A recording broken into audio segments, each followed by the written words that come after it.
Hey everybody, Tech May here, and I would first just like to apologize because I know it has been a very long time. I think over a month. I know it's been over a month since I made a video. Some things have been going on in my life that have been crazy. I actually got pretty sick, and I ended up in the hospital for a couple days, well, 4 days or something like that. And I felt like complete and absolute crap 2 weeks leading up to that. And I finally went to the doctor. I got some answers, and I'm on the path to recovery. So, with that being said, I appreciate everybody that has checked in on me and reached out to me asking if I'm okay and checking up on me. I really appreciate that. Everybody's been awesome. So, I posted on Instagram 2 days ago about my service bag. Now, I'm going to do a tour of this monstrosity, and don't judge. It is, I kind of feel like random, but it makes sense to me in a sense, but it's all over the place, and I know I'm missing some things. I'm still new to what I do, and I'm still kind of getting like, oh hey, I probably should put that in my bag instead of in a different bag in my truck. Or I have a couple buckets I carry that have like different chemicals and stuff in, and then I have a couple tool bags that are also in my truck that have the stuff that I don't use very much. But this is my, if I'm going in to do either a service call or PMs or what have you, I bring this bag in, and it's my main bag. It has most of the things I need. Like I said, every once in a while I'm like, oh, I need this thing, like a pair of pliers or a pair of channel locks or a pair of dikes. So with that being said, I'm going to flip the camera around and I'm going to show you the most random stuff that I have in my service bag. All right. So this is my service bag. It's just a Husky service bag.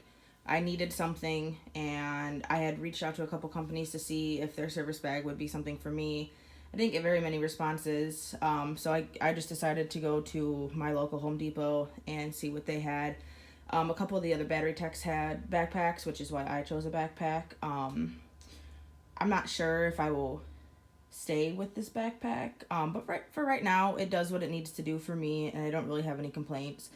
It does get a little heavy, which isn't horrible, but some of the locations that I go to, you know, I have a bunch of stairs I need to walk up, or I walk pretty far to get to where the forklifts are, or like where they let us work on the forklift. So sometimes it does get a bit heavy, but I do like it that I can like keep it on my back, and then I have my hands free for other things, because I do have a couple other tool bags that sometimes I need to bring in, or a 5-gallon bucket that I keep my chemicals in for depending on what jobs I'm doing.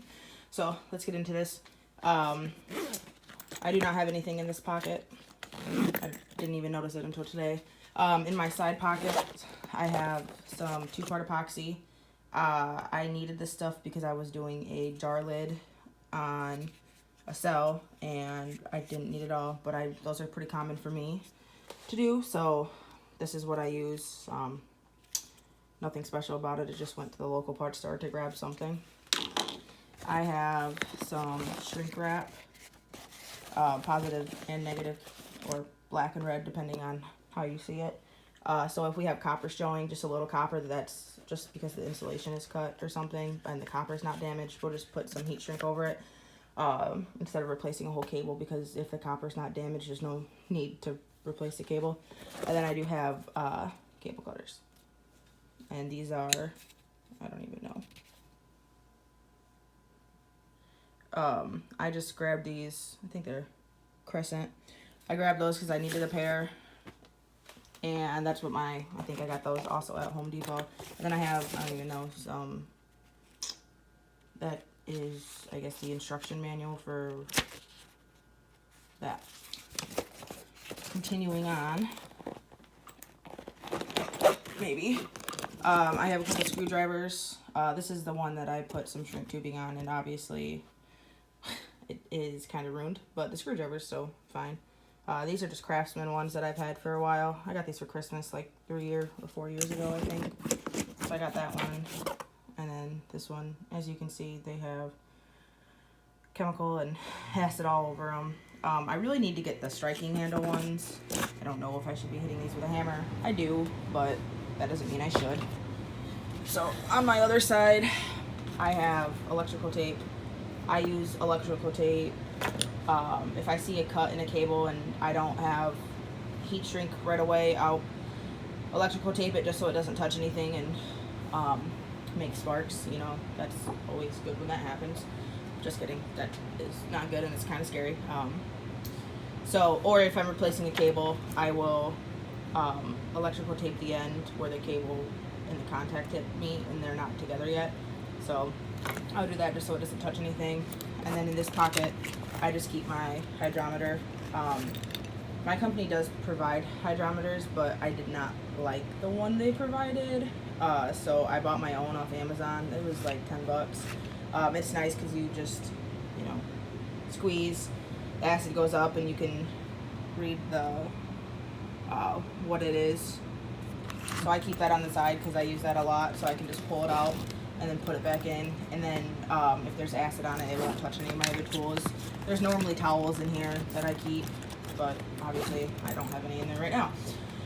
Next pocket is just this little one, and I think this is the fullest pocket I have some hearing protection. I get these from companies that I go to. Some require them for us to have them when we come in. No big deal. So I always keep a couple pairs just because I always feel bad taking stuff from customers. Like, it makes me feel like I'm not prepared, and then I feel like it makes me look bad. I have my observer tools flashlight for when I need more light if I'm in a dark area. This is my second flashlight I have on me. I have my stream light in my pocket.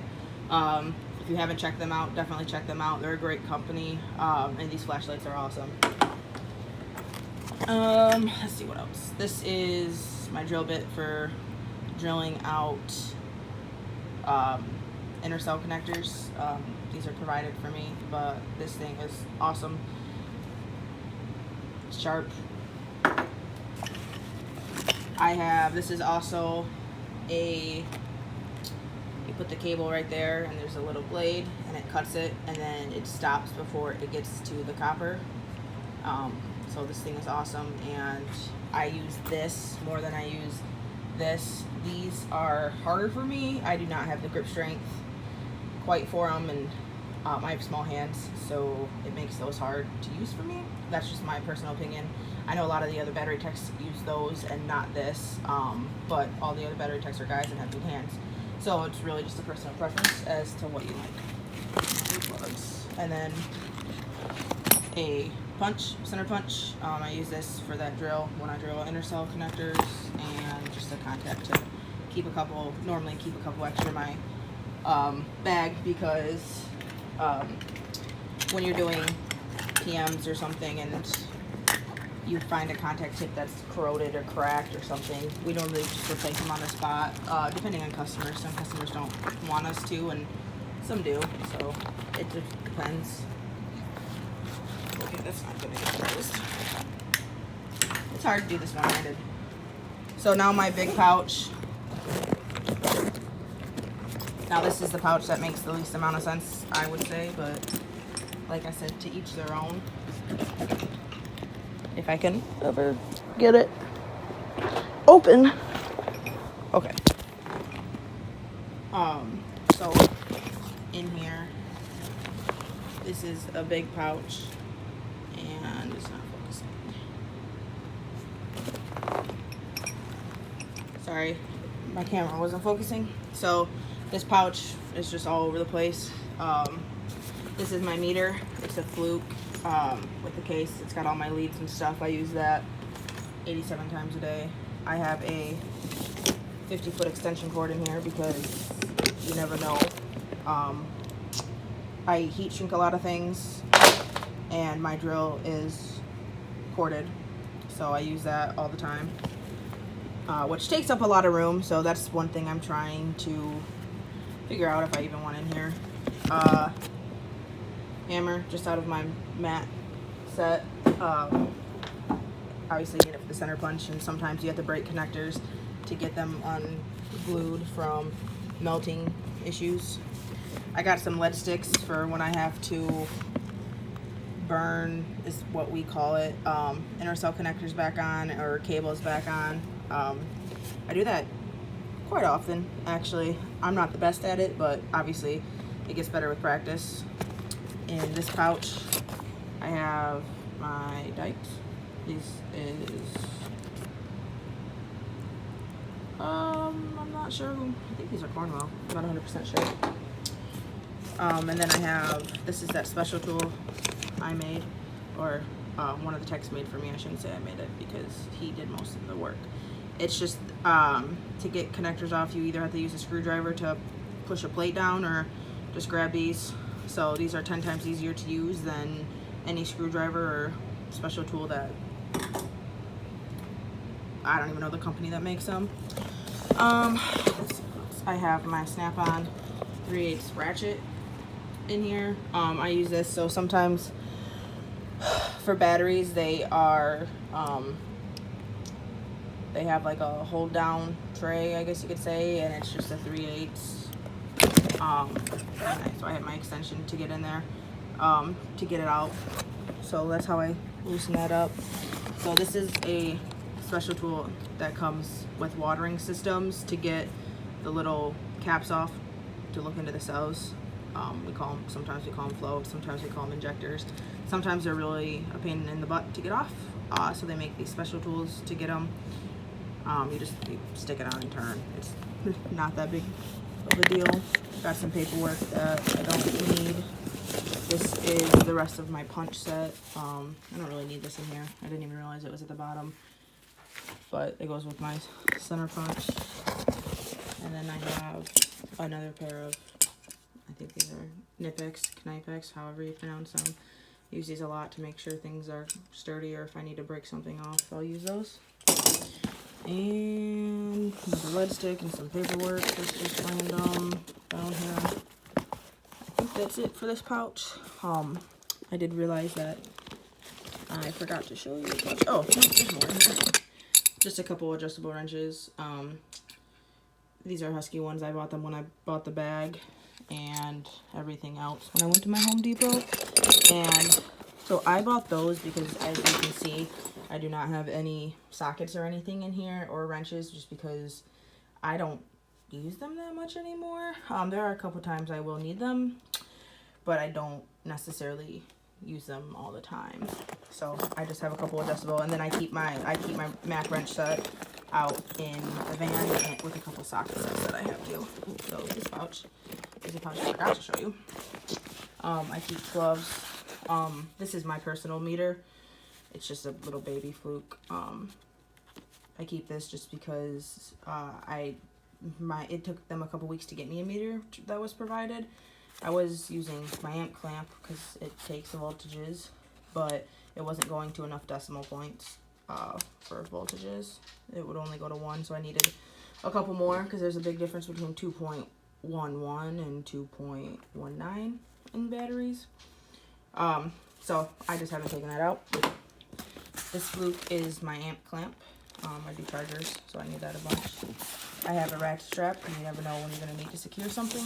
Gloves, because I don't want to touch acid.